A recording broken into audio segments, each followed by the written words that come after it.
following is not trading advice. Everything I say is my opinion. I am not responsible for any losses you may take, only the profits. What is up, Octo Nation? It's Charlie. I'm your host for today. We are looking at New Providence Acquisition Corp. Their ticker is NPA. It has an enterprise value at or greater than $700 million. They've got a Cresent on the warrants at $9.20. We always appreciate that. If you don't understand what that means, check out my last video. I explained it. They have only 7 months left till the end of an only 18-month endeavor. The units are at $10.15. They include one common and a half of a share, which is awesome. Most are only giving a third or a quarter. The warrants are at $1.40. The commons are at $10.22. The category they are searching for is a broader consumer market ranging from the supply chain through to finished branded packaging goods in food, beverage, products, devices, or hospitality consumer industries. They're looking for something that occupies relatively fast-growing markets, so something that can go with the times, something that can flow with the stream and follow the trend, has strong drivers of revenue and earnings growth, something that isn't dead in the water, something that still has room to rocket, okay? Something that exhibits barrier to competition. I think what he's saying here, he means a moat around the business, something that they can do that no one else can do. Maybe a certain legislative deal they've got knocked out of certain areas or whatnot. I'll explain that later. There hasn't been any PR since basically the release September 2019. Alexander Coleman, he's the head dog in charge here. He has 20 years of institutional private equity experience. He's focused predominantly in the US-based market companies operating in the food, beverage, information, and business services and specialized manufacturing marketing. He was also a managing partner of Sea Hunter, a specialized fund focused on evolving the global cannabis market, a predecessor to Tilt Holdings. He has now stepped down and was used to get a four-way merger done. So we got four companies. He merged all four, and then he was able to bring it to market. And then after that, he pulled out and he said, okay, the hard work's done. I'm out. I want something new. That's pretty cool. He's got an MBA from the University of Cambridge, another degree, I don't remember from where. He's a director or chairman of board for numerous private and public companies, including Remy Inc., Stack Tech Systems, Maxis International, Tail Corp, PCS Hypercube, Mrs. Fields Famous Brands Inc., Mrs. Fields Cookies. Y'all heard of that? Come on, everyone's known Mrs. Fields. Garden Burger. Thought those two right here were interesting because I knew what they were. This next one is kind of cool. Nurse Finders. What is that? If that's a recruitment for nurses, that's something huge because I know a little bit about that industry. I know a guy who has a company where he recruits nurses and he makes a ton of money. They pay him like $6,000, $5,000, $3,000 to bring a nurse to a hospital. He's the middleman for employers. It's crazy that exists to me. Who knows? That could be a weird play. I think they're going to stick to food though, but just something to think about. We got Gary Smith. He's going to be the CEO. He has held management positions at Pepsi Cola, Red Bull, and Big Red Inc. I thought it was Big Red Gum, but this is actually Big Red Soda. I've never heard of it.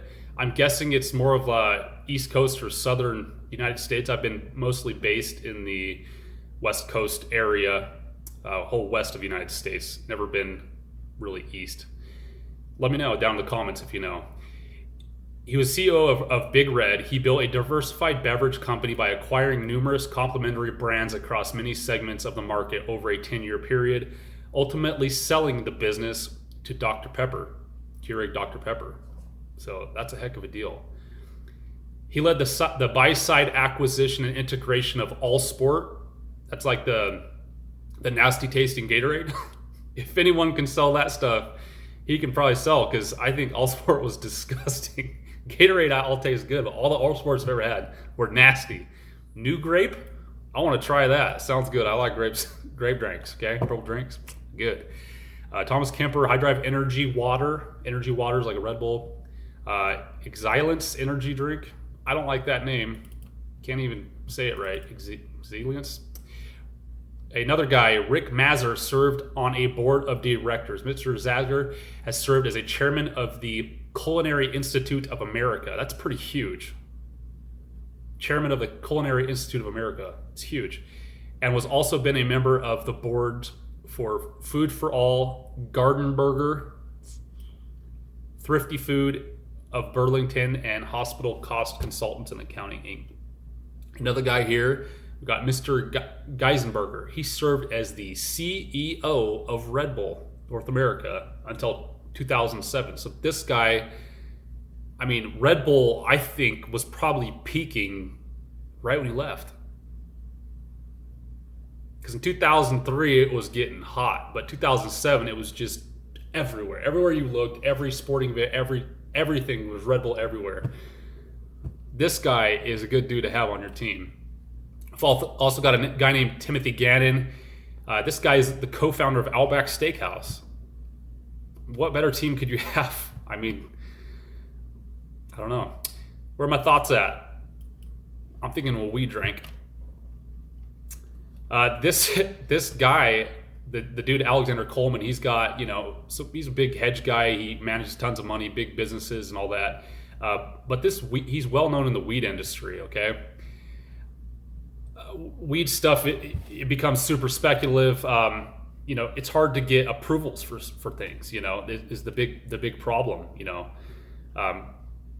But you know what? I know that Tap, Coors Light, the Blue Moon people, okay? They were getting really excited because they actually just got approved in Canada like last month for their weed beer. Remember, I don't know if I can say that. Their weed beer, okay? What if these guys got something like that coming out, okay? Like maybe, he's in that business. He knows that business. So maybe there's an up and coming, hipster drink coming out of Colorado. Or, some kid started at the University of Cambridge and they could be bringing that. That's totally speculative. That's just kind of what I put together. Like maybe it could be that. Other than that, it seems like there are some green plays in here with the Garden Burger stuff and the, more Garden Burger. This guy, they both work for him. But sodas, energy drinks, and weed. So what do y'all think, huh? What do you think? What I'm thinking is their units are the better play. Let me actually go back to the notes. Why? Because the units are going for $10.15, and you get one common and a half a warrant. Usually I don't buy units because I don't like the time it takes to split them apart because you're stuck. You can't do anything while they're split. It could take 6 weeks. I don't like it. But if you look at it, the units are going for less than the commons. So if you're going to go for the commons, dude, just buy the units because you get one common and a half a warrant. You're getting a half a warrant for... They're paying you to take a half a warrant because it's less than $10.22 at the common. The warrants alone are going for $1.40. You see where I'm going? So am I going to buy this today or tomorrow? No. I am going to probably put in a buy order though, like I always do, which is probably going to be right above it. Where are we at? It's units, okay? 10.15. I'll probably put a buy maybe to 10.45. Maybe to, the safer play would be put it above 11.10 or something.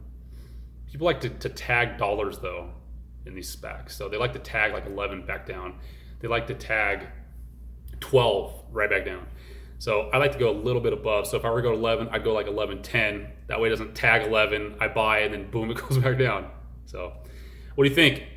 Any other plays you want me to take a look at? Let me know. Put it down in the comments. Subscribe, like the video. Appreciate it. Thanks for watching. I'll take care.